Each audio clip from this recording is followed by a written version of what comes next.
Life restaurant தான் வந்திருக்கோம். Hi வணக்கம். ஐம் சிவா. வணக்கம் தானே சொன்னேன், முடியல. ஓகே, என்ன பண்றீங்க சிவா? Third year BCom. என்ன காலேஜ்? லோயலா. சூப்பர். ஓகே, உங்க பேர் என்ன? சந்திரசேகரன். நீங்க என்ன பண்றீங்க? Third year BCom. என்ன காலேஜ்? Same college? இல்லை, குருநானக். சூப்பர். நல்லா படிப்பீங்களா? ஆவரேஜ். காலேஜ்ல கட் அடிக்கிறதுன்னு ஒரு சூப்பரான விஷயம் இருக்கு, அதனால சரி. நேற்றுக்கு இன்னைக்கு டெய்லி. எத்தனை வருஷம் எக்ஸ்பீரியன்ஸ்? அதெல்லாம் 3 வருஷமா எக்ஸ்பீரியன்ஸ். கட் அடிச்சுட்டு நீங்க பார்த்த ஃபர்ஸ்ட் ஃபிலிம் என்ன காலேஜ் ஸ்டூடெண்ட்ஸோட? காவலன்.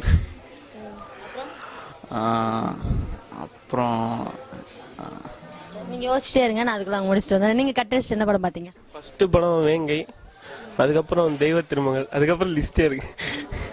சூப்பரான ஒரு கொஸ்டின் கேட்க போறேன், என்னன்னு பாருங்க. கட் அடிச்சுட்டு கேர்ள் ஃப்ரெண்டோட பாத்தீங்களா, பாய் ஃப்ரெண்டோட பாத்தீங்களா? பாய் ஃப்ரெண்டோட தாங்க. நாங்க நம்ப மாட்டோம், மக்கள் ஒண்ணு ஏமாந்து இல்லைங்க, அதெல்லாம் நம்பலாம் முடியாது. உண்மைதாங்க, சத்தியமா எனக்கு கேர்ள் ஃப்ரெண்ட்லாம் கிடையாது, உண்மையா பாய் ஃப்ரெண்ட். சரி, ஓகே. உங்களுக்கு பிடிச்ச ஹீரோ யாரு? ரஜினி சூப்பர் ஸ்டார் தான். சூப்பருங்க. ஹீரோயினி? ஹீரோயின் யாருமே இல்லை, பொண்ணுங்க. ஏன், என்னாச்சு? எல்லா படங்களும் பார்ப்பேன், ஆனால் ஸ்பெசிஃபிக்காக யாரையும் பிடிக்காது. கேர்ள் ஃப்ரெண்ட்ஸ் இல்லைங்க.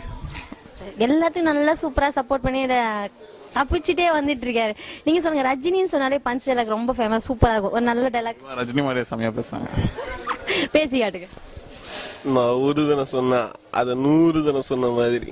நான் ஒரு தடவை சரியா சொல்லலாம்னு ஒரு டைம் டேக் எடுக்க வைப்பாங்க. நீங்க ரொம்பவே அழகா பேசுங்க, ரொம்பவே அழகா கலாச்சம். இந்த கூட்டணிக்காக ஒரு அழகான பாடல் வந்துட்டே இருக்கு, பார்க்கலாம்.